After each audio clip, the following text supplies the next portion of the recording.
명백하게 자기 부정을 하고 있어요. 그러니까 반국가 세력이라고 지칭했던 그 정부에서 검찰총장을 한 거 아닙니까?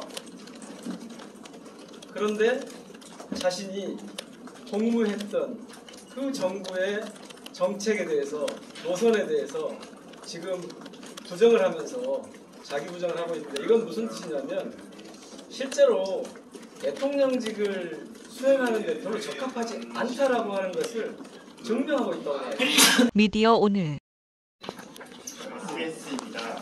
지금 사과 특구 우선 하셨는데 향후 계획도 어떻게 보실까요? 가령 항의 방문이나 여러 가지 구상 중이신 게 있는지 궁금합니다.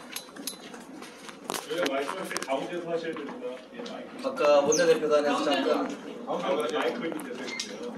예, 김영대입니다. 아까 원내대표단에서 잠깐 논의가 있었는데요. 국회 운영위를 소집할 것을 제안하려고 합니다. 그리고 이 문제는 대통령의 그냥 개인적 발언으로 넘어갈 문제는 아닙니다. 그렇기 때문에 이런 공식적인 대통령실 입장 표명이 반드시 있어야 된다고 보고요. 그래서 공식 입장의 표명 여부를 들어보겠습니다만 국회 운영위 소집이 반드시 필요하다고 생각합니다.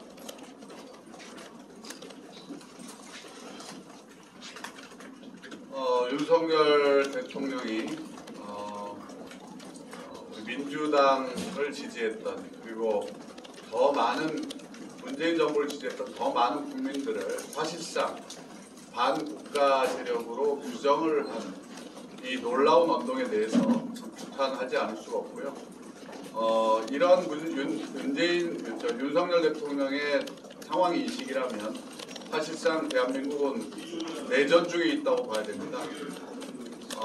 윤석열 정부가 정말 국민을 통합하고 함께하는 그 대통령이라면 이런 발언이 절대 나와서는 안 되는 것이죠.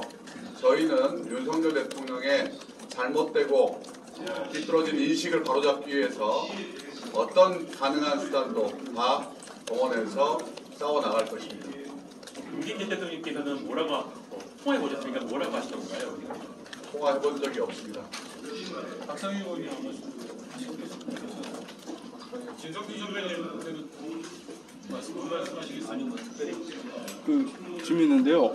어제 윤석열 대통령의 그 발언이 이제 민주당을 지칭하는 거라고 보시는지, 딱 어떤 정치 세력으로 본다면 그렇게 보시는지 하고 왜 그렇게 보는지 한 말씀 부탁드리겠습니다. 직접 지칭은 하진 않았거든요, 민주당이거든요.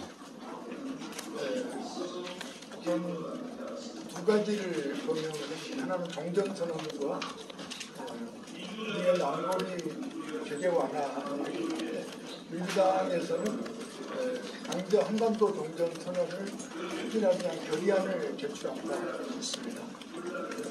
그런 걸로 볼 때, 그리고 그 제재 완화를 추진했던 것도 고민한 거 볼 때, 문재인 정부와 민주당을 통틀어서 반국가 세력으로 지칭했다, 이렇게 해석하는 게 합당하다, 이렇게 보고요. 오늘은 그 87년 6월 항쟁에 의해서 전두환 정권이 항복을 선언했던 기준입니다. 그래서 어제 자유총연맹에서 윤석이 들어와서 최초의 정상이 참석한 한 축사라고 이야기하면서 어제 발언한 것은 정말 사적 발언으로 할 수 없고, 정말 우리 대통령의 공식적인 견해를 드러냈다, 이렇게 보여집니다. 그 점에 대해서는 저희가 성명에서도 표명했듯이 명백히 이거에 대해서 해명하고 사과하고 처리하게 확보하고, 이것의 진행추이를 보면서 아마 당도 운영위 소집만이 아니라 이에 따른 대응을 준비하자, 이렇게 보입니다. 한 가지만 더 여쭤봤으면 하는데요. 문재인 정부에서 윤석열 대통령을 검찰총장으로 임명을 했었는데 원래부터 이런 인식을 가지고 있었다고 보셨는지, 아니면 이제 그런 생각이 이제 지금 이렇게 바뀐 거라고 보시는지, 어떻게 보시는지 한번 말씀드리겠습니다. 검찰총장의 정치적 사고에 대해서는 사실은 그걸 검증할 수는 없는 거죠.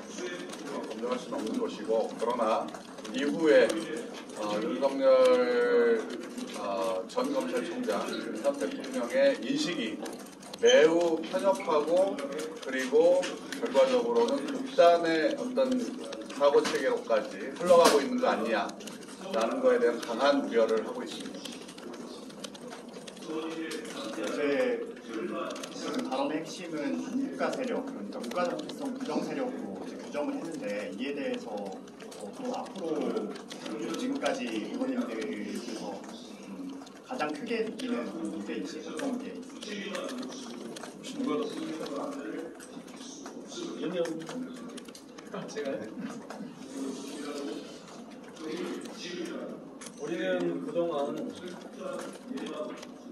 윤석열 대통령이 아무래도 대통령을 하는데 적합하지 않은 것 같다는 그런 사례들을 계속 보았고 그런 지적이 있었거든요. 적절치 못하다. 그런데 이번 발언을 보니까 명백하게 자기 부정을 하고 있어요. 그러니까 반국가 세력이라고 지칭했던 그 정부에서 검찰총장을 한 거 아닙니까?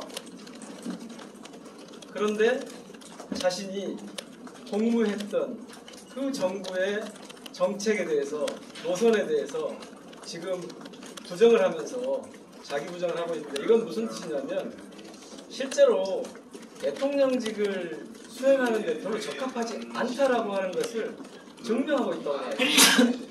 그러니까 지금 많은 국민들이 제대로 좀 해달라고 하고 지지를 보내지 않잖아요. 압도적으로 부정적으로 평가하는 게 높은데, 아마 이 상황에서 벗어나 보려고 하는 엉뚱한 수단을 찾다가 헛발질을 지금 세게 한 게 아닌가 싶습니다. 그래서 오히려 늪으로 자신을 빠뜨리고 있는 것 같아요. 이런 식으로 대통령이 망동을 계속하면 아마 그 자리에 더는 있어서 안 되겠다는 국민들의 목소리가 커질 것이고, 그러면 저희들은 그 목소리를 근거로, 그리고 저희들의 생각을 더해서 대통령직 수행에 적절치 않은 그것들을 조목조목 제기하면서 그렇게 하지 못하도록 하는 방법에 대해서도 고민을 해야 될 것 같고요. 그 지점이 지금 제기된 가장 중요한 과제일 것 같습니다. 탄핵을 시사하셨다고 이해해도 될까요? 그거는 해석을 편하게 하십시오. 네, 열어두겠습니다. 해석. 그리고 아까 모든 수단 동원한다고 하셨는데 윤 전 정부 지지하셨던 분들도 많이 있습니다. 시민사회 연대 가능성도 염두에 두고 계십니다. 오늘 죄송한데 너무 많은 걸 저희한테 하시기보다는요, 문재인 정부 청와대에 있었던 사람들의 기본 입장을 밝힌다 정도로 해주시고, 혹시 질문이 없으면 여기서 마무리. 전체 오해가 있으면 안 되니까 조금 전에 탄핵 질문하신 거는 전혀 그렇지 않다.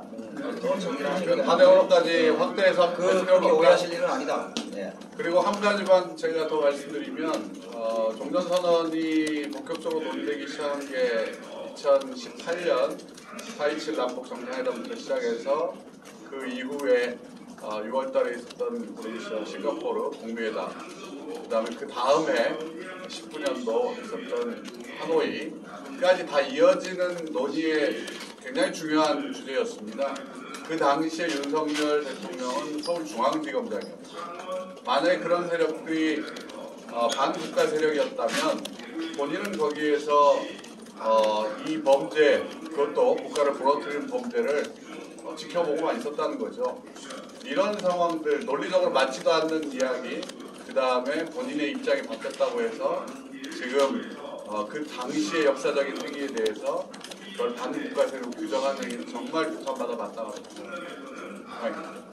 그 지지층을 결집하기 위해서라고 그건 보시는지, 그거에 왜 관해서 그랬는지 어떻게 보시는지 말씀드리면, 최근에 언론 보도에 따르면 대통령이 내년 총선 의석수를 언급했다는 언론 보도가 있었습니다. 다 기억하실 거라고 생각하는데, 저는 총선을 앞두고 이렇게 국민을 분열하고 조금 전에 말씀하신 것처럼